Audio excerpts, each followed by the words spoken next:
With just 10 days left to go until kickoff, I might have watched my last practice of 2026. There is one more to go. We'll see.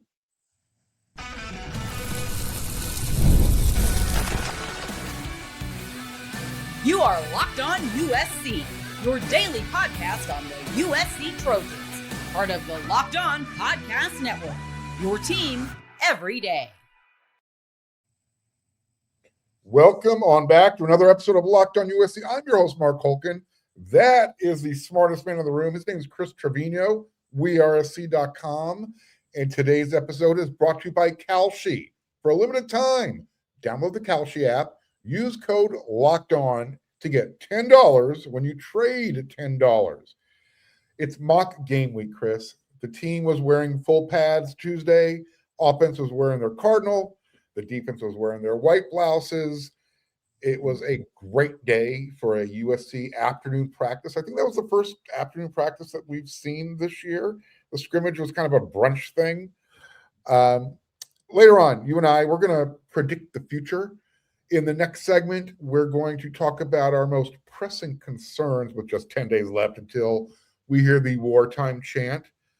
Chris, USC's wide receiver room got a big boost at practice today. You talked about this in your CT scan notes. Don't forget, when you're done watching Locked On USC, you're going to scurry on over there to wersc.com. We still have that subscription special going. $30, full year. Take advantage of it. But back to what we saw at practice. Tanook Hines, he was back practicing with the team, as well as I think he took a couple days to use Bloom's recovery system. Terrell Anderson was also back at wide receiver. So other than, noticing guys who have come back and the media kind of doing the speed dating practice report observations today, they kind of rushed us in and rushed us out. What was your overall takeaway from Tuesday's mock game week practice? I just think I like the vibes. Okay. I think I like the vibes right now around the team. And maybe that's not saying much because we're talking about mock game week and they're juiced up to play somebody. It just seems like they're really having fun. And I think Tobias Raymond mentioned this, like they're just ready to go out and play somebody. And I'm ready to watch them play somebody because I'm getting a little stir crazy, Mark. I feel like we've been talking about the same thing for like 5 weeks now, and that's no knock on anyone. That's just a part of the off season that we're in right now. And I'm just glad that USC plays a week 0 game, so we get to get a little bit earlier into the action. But it just seems like they're ready. Everyone was kind of having fun, still locked into what they need to do, but also just like they're ready. They're ready to go, and I'm ready for them to go too. Look, for me, one of the things, and I think you were interested in this as well, when we walked into practice today, one of the first things we were looking for was who's on scout team, because mock game week is kind of when, everyone finds out what their role is heading into the first game of the season. There was no scout team to decipher. Everybody was wearing their own jersey number. So I asked Coach Riley after practice about, how the team responded when they found out the news. All right, here, it's mock game week. Here's the depth chart. Here's what your role is. He talked about how certain guys will, and I'm paraphrasing, but finger quotes here, need to be a star in their role, whatever role that may be. I think Coach Riley's point was, rich man problems, more depth now, we just kind of have to deal with it. What were your thoughts when you heard him talking about this up there on the podium today after practice? Yeah, I mean, I think that's the thing. That's the nature of those comments, and the nature of a program that's got a lot of talent right now. That's got a lot of depth. You have to say those things, and I'm not saying he has to say them, but it's nice to say those things because there are guys, talented guys, that are not going to be on the 2D. That's the nature of it. Ohio State, Alabama, LSU, Georgia. Yeah. They have dudes on dudes on dudes. And somebody's got to be on the third string. And sometimes that's a former blue chip.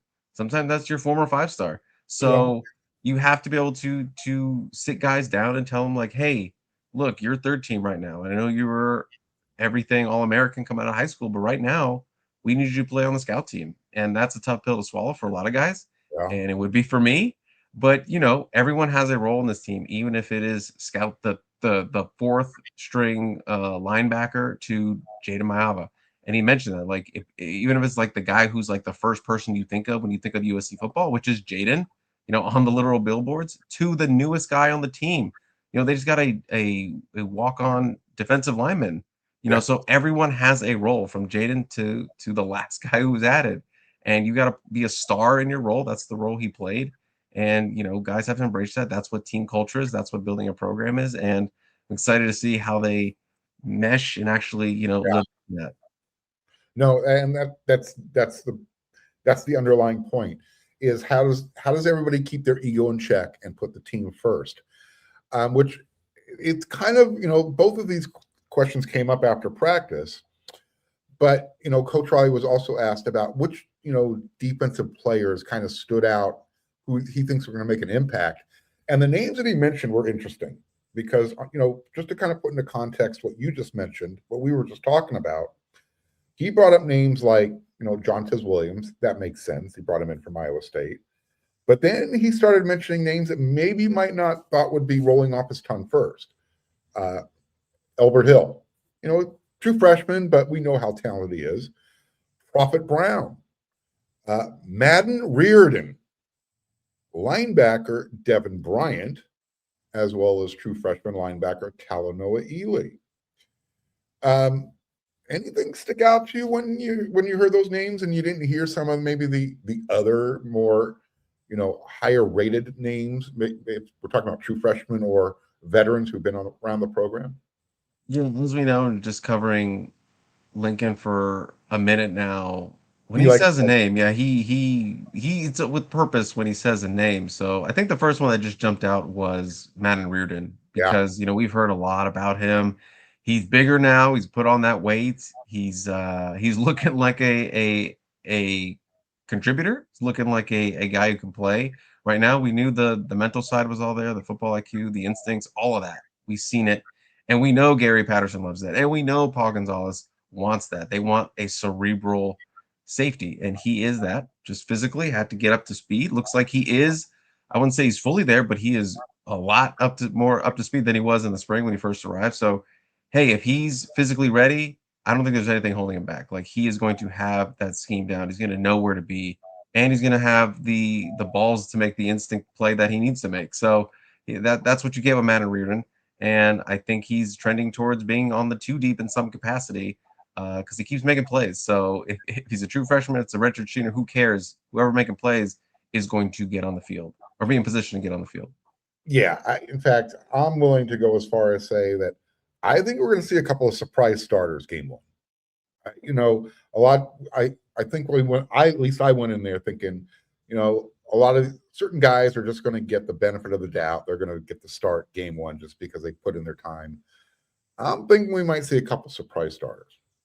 We'll see. For sure. We'll see. I mean, I know people don't like it when I say preseason game, but San Jose State's a preseason game, and I know it counts. But this game's going to be over by halftime. It might be over by the second quarter. So you're gonna use this to get some of those butterflies out of their stomach. And I know it's not like a road game or anything, or it's not going to be, I mean, it's going to be, people are going to be there, but it's not going to be like a crazy environment.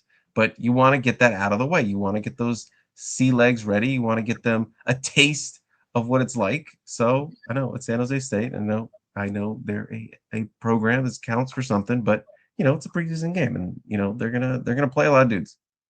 They're gonna play everybody who can suit up. Everybody's gonna play. 105 people are gonna be on the field. If you're healthy, you're playing. So, look, if Coach Riley is concerned about the start of the season, he's showing his best poker face with 10 days to go. In the next segment, you and I think we still have a couple concerns. We'll go over those. And then in the third segment, again, we've got to get some predictions to make. We're going to look into the future. All that's coming up next.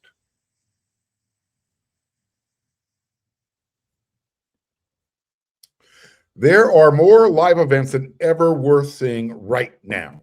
There are baseball games. There are concerts. There are comedy shows. Like going to a festival, food festival, who knows?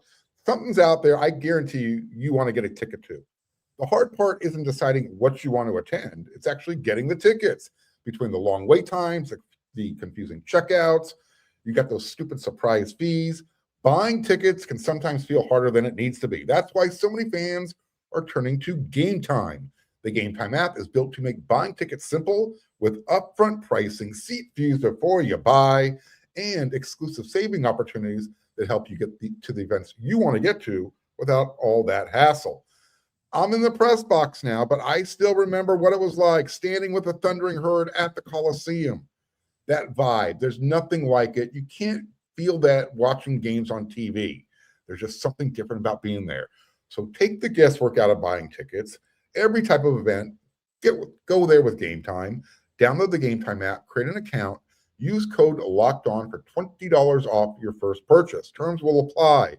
Again, create an account, redeem the code LOCKEDON for $20 off. Download the Game Time app today.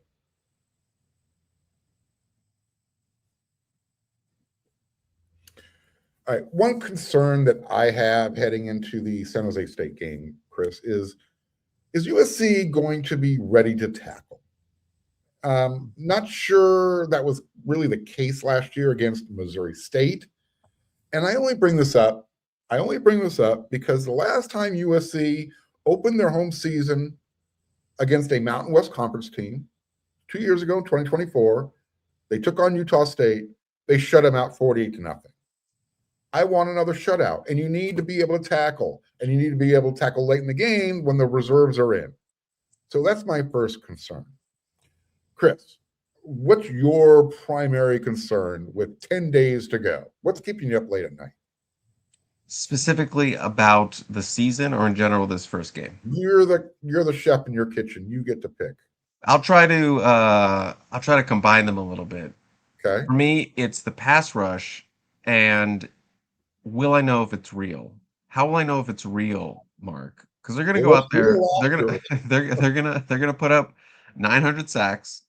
You know, everyone's gonna look like a world beater. But I can't fall into that, Marc. I cannot do it. I have to be like, I don't care. I don't care if they get 50 sacks in the first game. I have to avoid it like the siren call. I have to look away because we did that last year. There were some still signs that we kind of like wanted to overlook it. Like, okay, no, they can sack again. We don't want to look at it. No, they're a good sack team. And they were not a good sack team. I know they were better, but they still did not make the plays, the sacks, the plays in the backfield they needed to in big games. You get one against Illinois, you win that game. It's simple as that. They didn't get it. So I can't be sucked into that. And overall, we all need to see a better pass rush out of those guys. You know, they're too talented to not be at least, you know, a tier below elite. You know, you want them to be elite, but they're too good. They're too stacked to not at least be, you know, above average. So, you know, I feel like I have to wait several games to really figure out, like, is this going to be a good pass rush? So, because again, they could get 50 sacks in those first 3 games or whatever. It can't move the needle for me. It can move the needle a little, but I still won't know until like Oregon, you know, maybe Rutgers. I don't know. I need to see something, but I don't feel like I'm going to get that until like the 5th week. Yeah, unless they're getting a sack on every single passing down. Again, I'm not falling into that same trap that you were talking about. We saw it last year, and then all of a sudden they went on the road to Illinois, and I was like, where to go? Where to go? And this is why you should never just look at stats. Last year, I think USC averaged close to almost three sacks a game. But you know, when you play that out over the course of the season, you see what you were talking about, who they got those sacks against. You know, if you're getting 12 against Missouri State and none against Oregon and Notre Dame, it's still 12 sacks, but you still got to figure out the average, and that's how you get the statistic. So I'm with you. I am there with you 100%. If Luke Waypool gets 5 sacks in the first half, I'm going in. Okay. I will be sucked in. That's the only reason how I'll be sucked in is if Luke Waypool gets like 5 sacks in the game. Yeah, look, if USC's playing like an Oprah Winfrey type of, you know, crowd, everybody's getting a card, you get a sack, you get a sack, you get a sack. Sure, we'll talk about it, but I don't doing it against San Jose State, doing it against Fresno and Louisiana. That'll say, all right, well, we know they can do it. Now, can they do it against Rutgers on the road? Can they do it against Oregon's offensive line when they show up on September 26th. All right, here's another one. Will Coach Riley have his backup quarterback and his field goal kicker picked before the first game? Or will that kind of play out through the first 3 games? And, people might think, oh, Mark, you're trying to be funny. No, I'm not. Coach Riley talked about it after practice. He kind of said Sam Heward, he's seen a lot of football. He hasn't made up his mind yet with second string quarterback. I think we all assume it will be Jonas just because, look, it has to be Jonas. Sam won't be around next year. But field goal kicking, I don't know, has it been good? What do you think? How's your observations been with field goal kicking? Coach Riley said Ryan Sari will be the kickoff specialist, and that's where he left it. Yeah, obviously, the most information I've gotten from that is things I cannot talk about with the full practice we saw and the scrimmage, but it seems like it's very close just based off that. And some struggles. I don't know if they're feeling the pressure of just like battling against each other. Yeah, I could lean into that being kind of a concern right now. Just it feels like you felt like it was so good coming into it. It was like, oh, you got 2 record holders. Oh, you got 2 former Luke Roses. Oh, you got 2 really, really good guys who can be really consistent. And then it's kind of like, I don't want to say shaky, but it's like somebody needs to like clinch it. I'm still thinking it's going to be Ryan, but again, it's still a little too open-ended for me for having 2 really good kickers. Yeah, no, the fact, like I said, the fact that Coach Riley was non-committal and he specifically said Ryan will be our kickoff specialist, it was like, all right, well, why are we still trying to figure this out with now 10 days left to go before game 1? What else is keeping you up at night, Chris? Maybe one more. I went defense. I'll go offense, and that's the ankle of Waymon Jordan. Okay. Now look, I'm not trying to sow fear at all. I'm not trying to do that. I don't want to be that person. But I've been this person the whole offseason since he left spring camp to have another little procedure cleanup. And yes, he's been practicing. He's been fully padded. It looks like he's still like not being like fully unleashed to that extent. But Marc, he could be 100%. I could see the x-rays of the ankle. You could show me it all. You could show me the red light treatment he's been getting on it. But I still will not be not concerned until we actually see like him move and do those things, like out on the field. It's the most important part of his game, that shiftiness, that turn on a dime ability. And obviously the ankle is pretty important for all that. And it is a big surgery to come back from.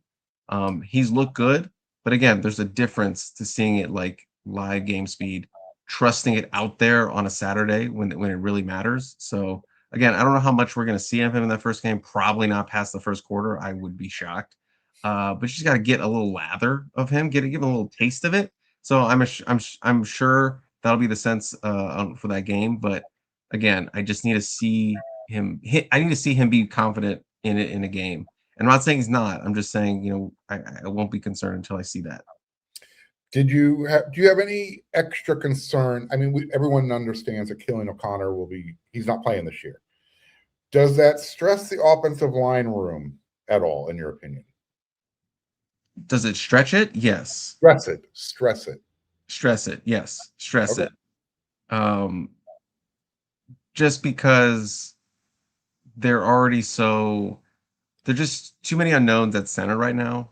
And I think we've talked about this, or I've mentioned it before, but just like, at least, there was the Tobias Raymond people. They were like, Tobias Raymond's going to take over at center. That's what it's going to be. Killian O'Connor, we love you. He's going to be a backup. We're going to have one of the better backups in the Big Ten because he's experienced. He knows the system. He's a master at it. If something happens, at least we have a guy who's been in the trenches. But now you don't have that. You don't have that kind of safety net. I mean, yeah, maybe you got Willie Washer, who's played center, but still, redshirt freshman, like 1 career snap in garbage time. True freshman, Cannon Smith, Kalen Miller, who right. I know they talk about it. Like, we really like Kalen Miller. I know that. I know we really like Cannon Smith. We feel like they can play.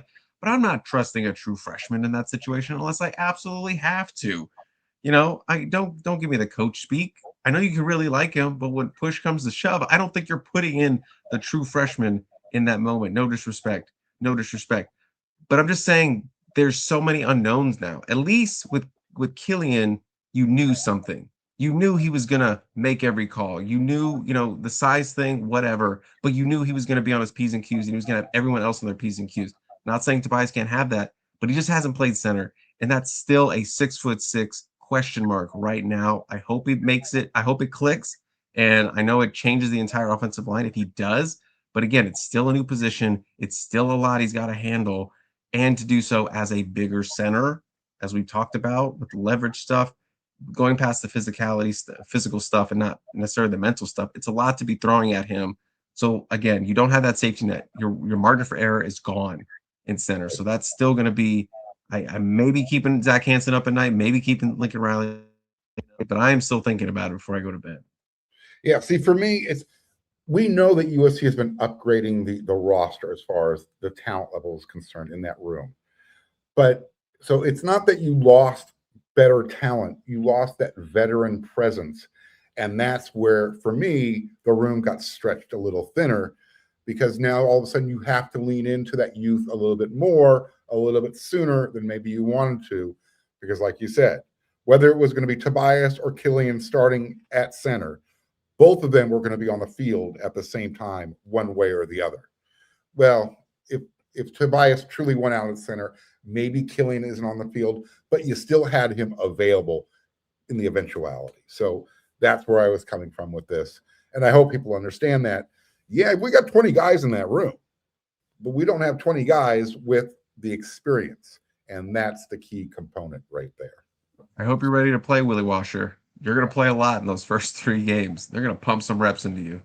Good. And Willie's, I know Willie's saying, bring it. I want all that smoke. So I know he's looking forward to it. All right. Let's make some predictions. Let's look into our crystal ball.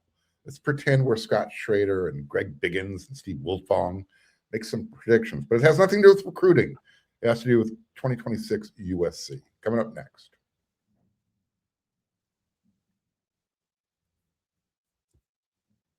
Speaking of predictions, before the season even kicks off, everyone's making predictions. Who's going to win the conference championship? Who makes the playoffs? Who's lifting the trophy at season's end? On Kalshi, America's #1 prediction market platform, you can trade those predictions in a live market. Let's talk USC win totals. Can the USC Trojans win at least 8 games? If they do, USC is currently trading at a 71% probability rate, meaning a $100 trade is going to pay out $138 if they reach 8 wins. What about 9+ wins? With a 49% probability rate on a $100 trade, that's going to pay out $193. On Kalshi, you're trading against peers in a live market, meaning there's no house. And as the probability changes, you can buy in and out of your position. You can trade that draft pick, the game. You can do even more than that on Kalshi. Download the Kalshi app, use code LOCKEDON to get up to $500 in bonus credits when you trade $25. KALSHI, Kalshi. Trade on anything. 18 and up only. Restrictions and eligibility requirements apply.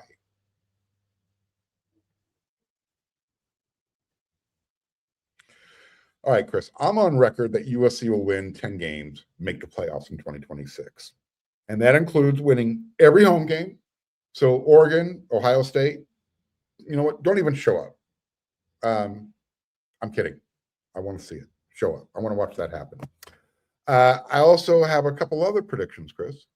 I think I've seen enough to feel good about Lincoln Riley playing complementary football with Gary Patterson calling the defense. We're going to see more run game with King and Waymo healthy together. Let me go over some numbers here for you real quickly. In 2025, USC ran for 2,200 yards. 2024, 1,900. 2023, 1,750 yards. Lincoln Riley's first year, 2,400 yards. You had Travis Dye, Austin Jones, Caleb Williams in that backfield. Not bad, right? Did you know in USC's illustrious history, they have only rushed for 3,000 or more yards twice? That's it, just twice. 1981 with Marcus Allen when he ran for 2,400 himself. USC had 3,176 yards that year. In 1979 with Charles White, that's another Heisman winner. They went over the 3,000 mark plateau. Other than that, and I have to, pretend I have glasses on right now, 2,900 with Ricky Bell, Charles White, 2,700, Ricky Bell, O.J. Simpson with 2,700. This is as a team. Marcus Allen, 2,600. That was in 1980. Basically, 2,600, 2,700 is really where they kind of top out. You have those special years with the Heisman with, Marcus and Charles White, where they gone over 3,000. In 2022, Chris, and I'm sure you remember this, okay? Lincoln Riley, he inherited a veteran offensive line, kind of like he has this year. He had a quarterback capable of winning the Heisman Trophy. They did then. And I think King and Waymo are just as good as Travis Dye and Austin Jones. So here's my first prediction. I predict USC will have a 1,000-yard rusher, a 750-yard plus rusher, and the team will get over 2,800 yards on the ground. What do you got? I have to say, that's a fun prediction. Are you leaning any which way for which guy's the 1,000-yard? I got King going 1,000, Waymo going 750. Okay. 750 plus. 750 plus. Didn't want to go full 2,000, right? 1,000. Here's why. I thought about it. I know you and I talked about this a little bit earlier today. I think Waymo's he'll have over 1,000 yards combined, rushing and receiving. All purpose. So you caught me. For sure. I'll go defense. Okay. And kind of what I was talking about earlier, because I'm ready to get sucked back in. I'm begging to be sucked back in, but at least 13 sacks for Kameryn Crawford. Okay. I'm putting it down for Kameryn Crawford. He has made jumps, freshman to sophomore. Not bad. Didn't really live up to the over expectation that we had for him as a sophomore. But he's a junior now. Went to the sack summit over the offseason. If he can bottle what we saw in that Alamo Bowl game, like if he get a couple more of those Alamo Bowl performances, I know TCU wasn't like a playoff team or whatever, but even still, at that level he was playing at, he's got to at least hit 10 sacks. So I'm going to go a little further. 13 sacks for Cam Crawford, junior year. Make it happen. I kind of touched out on that. I wrote an article on Tuesday over there at wearc.com where USC is close to having the closers they need on defense, and Kameryn Crawford's name definitely came up. So I'm with you on that prediction. 13, that's a good number. That's a great number. It'd be the first time in double figures for a Trojan since, dare I say, Tuiapulotu. Yes, sir. Yes, sir. And since we just brought up Tuli's name, how about this one? Here's my next prediction. Jayden Maiava will have fewer than 10 interceptions. He'll also have 25 or more touchdown passes. That won't be good enough for the Heisman. However, it will be good enough for the Davy O'Brien and the Polynesian Player of the Year award, joining Talanoa Hufanga, Tuiapulotu, and last year's winner, Makai Lemon. So no Heisman for Jayden, but he will be celebrating with the Davy O'Brien, and that means USC has had a really, really, really good year. So what are you saying? His you said over 25? That's what you. I think he'll have 25 plus throwing touchdowns, fewer than 10 interceptions. Do you have a number like that you see in your eyes mind? Are you thinking he gets 30? 24 last year. This is where I'm having a hard time. This is where I'm having a hard time because we're going to be leaning into that run game. Unless USC is scoring, 70 touchdowns, I want to say somewhere between 27 and 30. I want to say that's where he's going to plateau, because I think USC is going to have at least 15 rushing touchdowns this year. He will. Who will? You said 50? No, I think Jayden will throw for 27 minimum. I think USC will run for at least 15 touchdowns on top of the passing touchdowns. For sure. And as we know, if he's like somewhat in the Heisman race, Lincoln Riley's going to run him for those touchdowns like he did with Caleb in 2022. Do you know he's how going to many boost those touchdowns USC had as a team last year? I don't. I'm asking. They had. Oh, I just did my over under pod. They had. If you stall for 10 seconds, I have the number right here. Okay, I can stall for 10 seconds.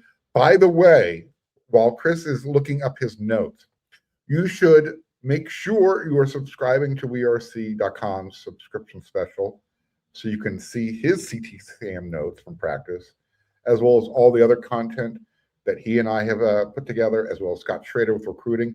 We're starting to get into that time of year again. Recruiting is becoming a hot topic, so you definitely want to check that out. We'll be talking about recruiting here at Locked On USC all the time. In fact, I will be getting some feedback from Scott Schrader, who is in Frisco, Texas. He talked with Trey Wright. He's checking out a wide receiver as well.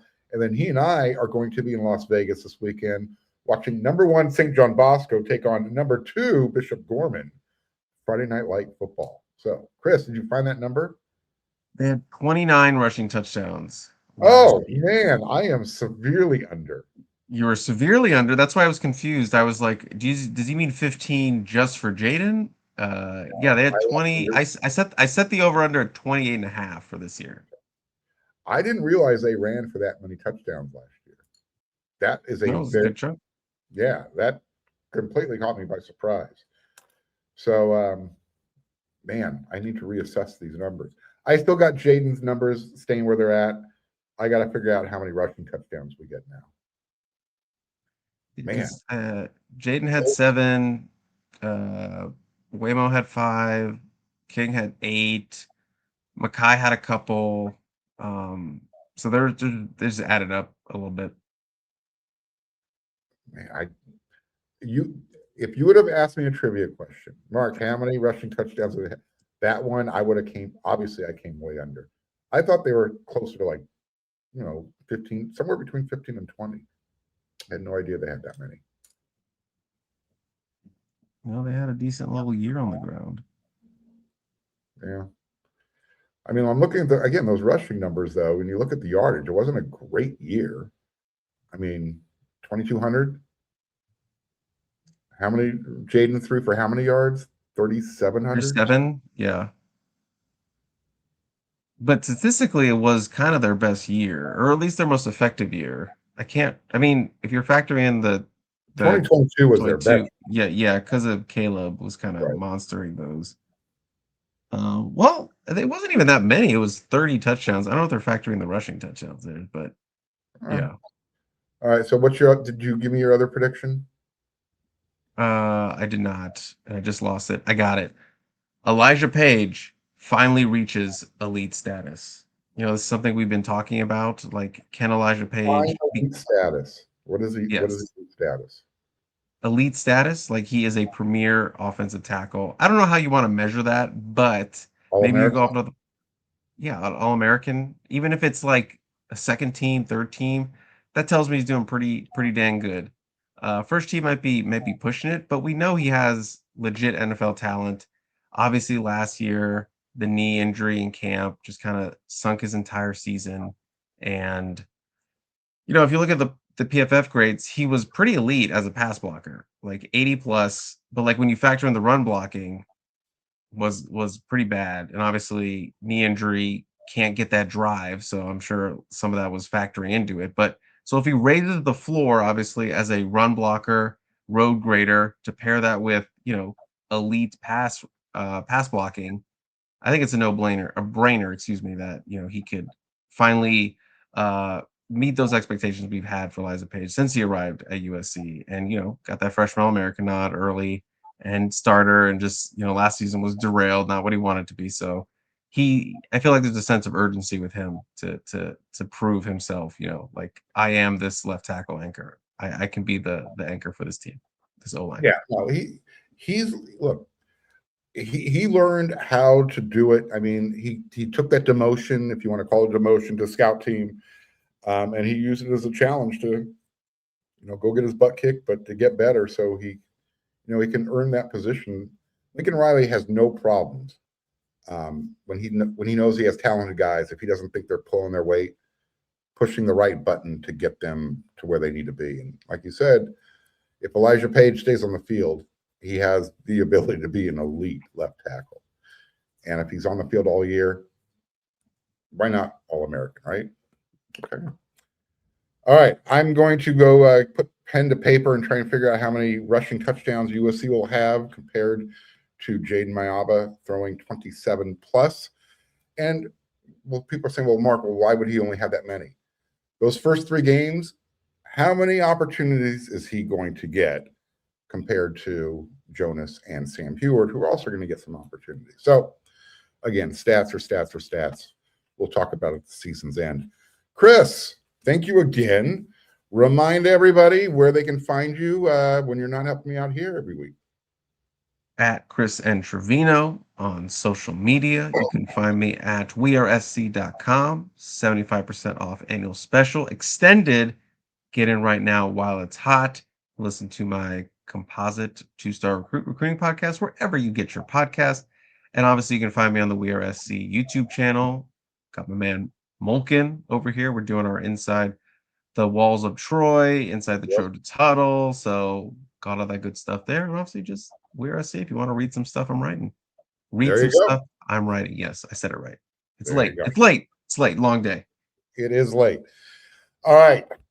I may or may not see one more practice. We have one more practice, Chris, and that's it. We're into the season. Are you ready? I'm ready. I'm ready to talk about some actual tangible things that have happened. Yes. Next week, we'll be doing that. All right. Until that next episode of Locked On USC, everyone, you know what to do.